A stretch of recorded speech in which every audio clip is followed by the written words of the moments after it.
Rahim. Assalamu alaikum. EDU 406 topic number 2 है कि why the interest in reflective practice. Reflective practice जैसे पहले ही बताया कि सोच समझ कर जब हम कोई काम करते हैं तो वो रिफ्लेक्टिव प्रैक्टिस होता है। मतलब अगर कोई टॉपिक है तो उसके बारे में हम जब डीपली लर्निंग करते हैं तो वो रिफ्लेक्टिव प्रैक्टिस में शामिल होता है। Reflective practice encourages the teacher to understand their ये रिफ्लेक्टिव प्रैक्टिस जो होती है ये टीचर्स को इनकरेज करती है कि वो समझे, यानी अंडरस्टैंड अंडरस्टैंड करे किस चीज़ को, लर्नर्स को, उनकी नीड्स को, उनकी एबिलिटीज़ को। कि यहाँ क्योंकि एजुकेशन के ज़मरे में रिफ्लेक्टिव प्रैक्टिस यूज़ हो रही है तो ये टीचर को इनकरेज करता है कि वो अपने स्टूडेंट्स की जो भी नीड्स हैं वो किस तरह से सीखेगा, उसमें कौन सी सलाहियत है सीखने की, उस पर फोकस करने पर इनकरेज करता है। अगर स्टीफन ब्रूकफील्ड है, उसने कहा था कि all the pedagogic task teacher face. Pedagogic होता है तदरीसी, मतलब टीचिंग से रिलेटेड जो भी टास्क होते हैं, काम होते हैं, वो तमाम किस्म के जो तदरीसी काम होते हैं उसमें जो टीचर को फेस करना पड़ता है। Getting inside teacher students heads is one of the trickiest, it is almost also the most crucial. कि जो सबसे ट्रिकीस्ट एक सबसे मुश्किल काम है वो ये जानना है कि स्टूडेंट्स के माइंड में, हेड, उनके सर में, मतलब उनके अंदर क्या चल रहा है, मतलब वो उनके अंदर ऐसी कौन सी सलाहियत है। हर जो टीचर स्टूडेंट होता है उसको सीखने के लिए मुख्तलिफ टीचिंग्स की, मुख्तलिफ टीचिंग जो मेथड टेक्निक्स होती हैं उनकी ज़रूरत होती है। तो ये सबसे टफ होता है कि एक जो स्टूडेंट है उसकी साइकी क्या है और वो किस साइकी के थ्रू सीख सकता है अच्छे तरीके से और अच्छे तरीके से परफॉर्म कर सकता है, और ये बहुत से ज़्यादा अहम भी है। तो reflective practice is there for more likely to develop reflective learners. के रिफ्लेक्टिव प्रैक्टिस से होता क्या है कि जब एक उस्ताद है वो आपको बहुत ही, एक टॉपिक है वो बहुत अच्छे से समझाता है और बिल्कुल उसे ब्रेक डाउन करके, तो फिर क्या होता है कि जब टीचर अच्छे से समझाएगा तो जो लर्नर्स होते हैं, स्टूडेंट हैं, वो भी अच्छे से सीखते हैं, वो भी गौर व फिक्र करना शुरू कर देते हैं। तो उससे ज़्यादा चांसेस होते हैं कि जो गौर व फिक्र करने वाले स्टूडेंट्स हैं वो डेवलप, और रिफ्लेक्टिव लर्नर्स और लाइफ लॉन्ग लर्नर्स के जो गौर व फिक्र करते हैं। जब स्टूडेंट्स गौर व फिक्र करना शुरू कर देते हैं कोई भी चीज़ सीखने में, तो वो उनकी हैबिट में बनना शुरू हो जाती है। तो वो अपनी पूरी ज़िंदगी में ही फिर गौर व फिक्र करते रहते हैं। अगर कोई उन्हें कोई भी पॉइंट आ जाता है, कोई भी सिचुएशन आती है, तो उसमें वो सोचते समझते हैं, फिर उसके बाद ही कोई वो फैसला करते हैं। Finally the most importantly reflective practice is the key to the teachers to improvement. जाहिर है जब टीचर्स जो हैं वो सीखेंगे अच्छे से और सिखाएंगे, खुद डीपली स्टडी करेंगे, तो उनमें इम्प्रूवमेंट होगी, डेवलपमेंट होगी, वो नॉलेज को ज़्यादा अच्छे से एक्सप्लोर करेंगे। तो आगे है कि वाई रिफ्लेक्ट, यानी कि गौर फिक्र, अक्कासी करना क्यों ज़रूरी होता है, इमेजिन करना क्यों ज़रूरी होता है। तो reflective practice leads to higher quality teaching, यानी आला मयारी तालीम हासिल की जा सकती है। जब हम अगर कोई भी डिग्री डिग्री ले रहे हैं तो बस लेक्चर सुन लिया और हैंड आउट्स कोई रीडिंग वगैरह ना की, एक दफ़ा सुन लिया और गौर फिक्र नहीं किया तो उसका भी फ़ायदा नहीं होता, ना तो बोलना होता है और ना ही फिर बाद में प्रैक्टिकल लाइफ में वो किसी काम का होता है। तो क्या होता है कि गौर फिक्र करने से हम आला मयारी तालीम हासिल कर सकते हैं, टीचर भी, स्टूडेंट्स भी, and therefore better outcomes for learners. और लर्नर्स जब टीचर आला अच्छी लर्निंग करते हैं तो स्टूडेंट्स के लिए भी बेहतर नताइज मिलते हैं। Awareness for the teachers of the values of teaching and their own beliefs about teaching, कि टीचर्स जो होते हैं उनकी जो टीचिंग होती है, यानी जो तालीम होती है, उन्हें टीचिंग की अक़दार का और टीचिंग के बारे उनके जो अपने अकीदे या अपने जो सोच विचार होती है, उसके बारे में उन्हें आगाही मिल जाती है। मुख्तलिफ किस्म के सीखने का अमल ना तो डिफ़िकल्ट होता है और ना ही ज़्यादा ईज़ी होता है। तो ये एक किस्म का चैलेंज ही होता है। और जब कुछ चीज़ें जो होती हैं वो इर्रेलेवेंट होती हैं और कुछ चीज़ें रियलिटी बेस होती हैं, तो मुख्तलिफ वहाँ पर चेंजेस के भी करने पड़ते हैं। More inclusive environment for learners, तो जो लर्नर होते हैं, सीखने वाले होते हैं, उनके लिए ज़्यादा जामे माहौल फ़राहम किया जाता है। इसमें ये वाला माहौल नहीं होता कि आप अपनी क्लासरूम को डेकोरेट कर लें, चार्ट लगा लें, ये कर लें, वो कर लें, ऐसा नहीं होता। बल्कि इसमें क्या होता है कि टीचिंग मतलब जो पढ़ाया जा रहा है, स्टडी से रिलेटेड एनवायरनमेंट जो होता है, वो उसे ज़्यादा बेहतर बनाया जाता है, इम्प्रूवमेंट आती है इसमें। और टीचर्स जो है और बतौर प्रोफेशनल उनके दरमियान और स्टूडेंट्स बाकी जो भी होते हैं, क्योंकि टीचर्स जो होते हैं वो प्रोफेशनल होते हैं, तो उनके दरमियान कोलैबोरेशन यानी ताउन जो होता है उसको प्रमोट किया जाता है, टीचर्स के साथ ताउन किया जाता है। सो नेक्स्ट है कि why is reflective practice so important, ये अहम क्यों है। वैसे तो देखा जाए तो नॉर्मल लाइफ में भी अगर हम गौर फिक्र ना करें तो हम कुछ ऐसे फैसले कर लेते हैं जो हमारे लिए बिल्कुल ठीक नहीं होते। तो सोच विचार जब हम करते हैं तो किसी कोई पर्सन है, कोई चीज़ है, किसी चीज़ के बारे में हम जब थोड़ा सोचना क्रिटिकल सोचते हैं तो वो बहुत ज़रूरी हो जाता है। Research shows that reflective practice is crucial for teachers' learning and for extending their skills as professional। के एक तहकीक में ज़ाहिर है कि जो सोचने समझने की जो गौर फिक्र करने की प्रैक्टिस होती है वो बहुत ज़्यादा अहम होती है। टीचर्स, अगर कोई टीचर सीख रहा है उसके लिए और उनकी जो स्किल्स होती हैं एज प्रोफेशनल, उनको बढ़ाने के लिए, उनके फैलाव के लिए बहुत ज़्यादा अहम है, टीचर्स की लर्निंग के लिए और टीचर्स की स्किल्स को एक्सटेंड करने के लिए। It is a highly personal process. और जो रिफ्लेक्टिव प्रैक्टिस होती है ये पर्सनल होती है। हम किसी के कहने पर गौर फिक्र नहीं करते, बल्कि अगर इंसान खुद चाहे, क्योंकि कोई भी पॉइंट ऑफ व्यू होता है।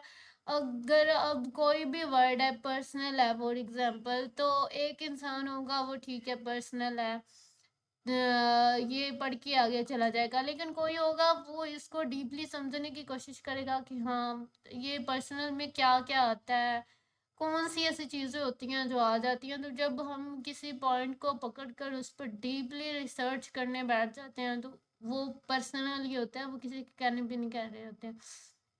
तो ये प्रैक्टिस जो होती है ये भी पर्सनल है, बहुत ज़्यादा पर्सनल है फॉर एनी टीचर, किसी भी टीचर के लिए। And the teacher requires the professional to take their daily classroom experience to internalise understand them to pull them over in the mind. कि एक जो टीचर होता है और उस वो क्या करते हैं कि एज अ प्रोफेशन वो अपनी जो क्लासरूम के अंदर जो भी तजर्बात होते हैं, एक्सपीरियंस हो रहे होते हैं रोज़मर्रा के, वो उसे अपने अंदर इंटरनलाइज करने की कोशिश, यानी हम अपने अंदर दिमाग के अंदर समझने की कोशिश करता है, उससे अपने दिमाग में पुल करता है, यानी वो उसे बहुत अच्छे तरीके से समझता है। इस तरह का से क्या होता है कि it is possible for the teacher to filter through what is happen to focus on what is important, most important, to understand their personal values and their biases as teachers before deciding how to better move forward as a practitioner। यहाँ पर ये एक सवाल भी बन सकता है कि किस तरह से एक जो बतौर एक प्रैक्टिशनर है एक अच्छे तरीके से मतलब आगे जो है वो बढ़ा जा सकता है। तो इसमें ये है कि अगर टीचर जो है क्लासरूम में, ठीक है, उसके जो डेली एक्सपीरियंस हो रहे हैं वो उसको इंटरनलाइज करता है, अपने अंदर समाता है और उसको समझता है, उसे अपने माइंड में पुल करता है, तो उस एक टीचर के लिए मुमकिन हो जाता है कि वो फिल्टर मतलब इस चीज़ को जांचना, इस चीज़ को समझना उसके लिए आसान हो जाता है। एज अ टीचर कि उसकी जो पर्सनल वैल्यूज़ हैं, उसके बाइसेस हैं जो है, यानी उसकी जो पर्सनल ज़ाती इक़दार है और उसके जो तसब्बात हैं, मतलब जो भी कन्फ्लिक्ट हैं, अगर किसी चीज़ के बारे में, सब्जेक्ट, टीचिंग मेथड के बारे में, वो उसको समझता है और ये भी समझता है कि क्या चीज़ ज़रूरी है और क्या चीज़ हो रही है। तो फिर वो अपनी जो टीचिंग मेथड है या जो एज अ प्रैक्टिशनर वो आगे बढ़ने के लिए एज अ टीचर वो क्लासरूम में बेहतरी लाने के लिए आगे बढ़ सकता है। इसमें सिर्फ ये इम्पोर्टेंट है कि अगर वो क्लासरूम को डेली एक्सपीरियंस जो है वो उसे अंडरस्टैंड करे और अपने माइंड में पुल करे, तो वो ये उसके लिए मुमकिन है कि वो समझ सकता है कि क्या ज़रूरी है और किस चीज़ पर फोकस करना है, और वो बेहतर तरीके से आगे बढ़ सकता है। इस टॉपिक में सिर्फ यही था। Research also shows that teachers who regularly reflect on their teaching, reflect on why they do things, and reflect on new knowledge which is being created. तो एक रिसर्च है, उसमें ज़ाहिर हुआ है कि जो टीचर्स रेगुलरली अपनी टीचिंग यानी अपनी तालीम पर गौर व फिक्र करते रहते हैं, तो वो इस चीज़ पर भी गौर व फिक्र करते हैं कि नया नॉलेज जो तख्लीक हो रहा था, मतलब नए नए नॉलेज आ रहे हैं, तो वो उस पर भी गौर व फिक्र कर रहे होते हैं। वो जो काम करते हैं उस पर भी गौर व फिक्र कर रहे होते हैं। तो वो ऐसा इसलिए करते हैं ताकि वो अपने स्टूडेंट्स के लिए बेहतर आउटकम को हासिल कर सकें और अपने लिए भी बेहतर आउटकम्स को हासिल कर सकें। इस तरह के टीचर्स बहुत फ़ायदेमंद होते हैं। Consider this simple task for example. यहाँ पर एक एग्जांपल बताई गई है, इस पे एक टास्क बताया गया है, मतलब आप अपनी लिस्ट बना लें या फिर यही लिस्ट देख लें तो आपको पता चल जाएगा कि गौर फिक्र, मतलब एक हम अपनी टीचिंग में किस तरह से रिफ्लेक्टिव प्रैक्टिस कर सकते हैं। ये रिफ्लेक्टिव प्रैक्टिस करने के लिए बताया, make a list of the teaching strategies that you have used over the last 2-3 weeks. इसमें बताया गया कि आप अपनी जो भी टीचिंग स्ट्रेटजी पिछले 2-3 हफ्तों से यूज़ कर रहे हैं वो लिख दें। और for example small group activities, lectures, presentations और डेमोन्स्ट्रेशन। वो एक्टिविटी टीचिंग स्ट्रेटजी क्या है, मतलब आप किस तरह से पढ़ रहे हैं, ग्रुप की सूरत में पढ़ रहे हैं, छोटे ग्रुप की सूरत में, आप लेक्चर का मतलब लेक्चर वगैरह ले रहे हैं, कोई प्रेजेंटेशन के थ्रू कुछ सीख रहे हैं, वो सब कुछ आप लिखें, उसकी एक लिस्ट बनाएं। फिर एक एक जो भी स्ट्रेटजी है, मतलब जो भी छोटा छोटा स्टेप है उसको एनालाइज करें कि आपका उसमें रोल क्या था। कि आपने अगर स्मॉल ग्रुप एक्टिविटी में कुछ काम किया है, मतलब स्टडी किया है, तो उसमें आपका क्या रोल था। आप समझाने वाले थे, सीखने वाले थे, टीचिंग करने वाले थे, एक्सप्लेन करने वाले थे। What was your role in that, आपका क्या रोल था, ठीक है। उसके बाद आपने ये देखना है कि क्या चीज़ क्या बुरी हुई, क्या अच्छा हुआ। मतलब अगर आपने कोई टीचिंग स्ट्रेटजी अपनाई तो उसमें ये तो नहीं होता कि आप जो भी टीचिंग मेथड इस्तेमाल करें आपको उससे बेनिफिट ही हो। कुछ ऐसा होता है कि लास्ट में वैसे ही माइंड आउट ऑफ कंट्रोल हो जाता है, कुछ समझ नहीं आ रहा होता।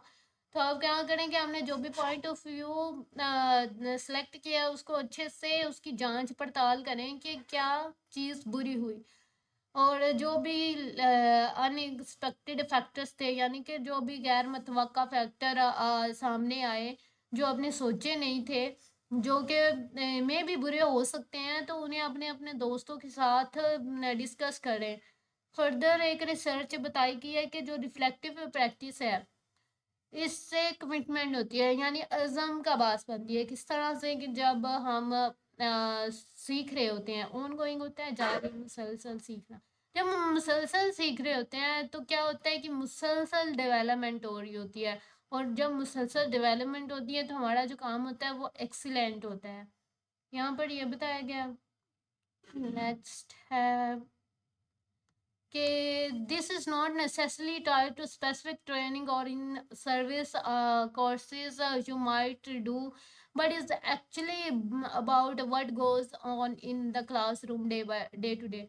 कि रिफ्लेक्टिव प्रैक्टिस है, यानी सोच गौर व फिक्र जो करना होता है वो बेसिकली हम कैसे यूज़ करते हैं। तो उसके लिए ज़रूरी नहीं है कि आपको ये ट्रेनिंग लें, मतलब गौर फिक्र करने के लिए हम नहीं, पहले हम ट्रेनिंग लेंगे किस तरह करते हैं, कोई सर्विस क्लासेस लें, ये ज़रूरी नहीं है। ये आप कर भी सकते हैं, स्पेसिफिक ट्रेनिंग और जो सर्विस रहती हैं ये आप कर सकते हैं, लेकिन ये ज़रूरी नहीं है। बल्कि दर हकीकत इस चीज़ की ज़रूरत होती है कि क्लासरूम में हो क्या रहा है, कि क्या व्हाट इज़ गॉन वेल, कि क्या चीज़ क्लासरूम कुछ कोई भी हो सकती है, कोई भी इदारा हो सकता है, कहीं पर भी आप बैठे हो सकते हैं।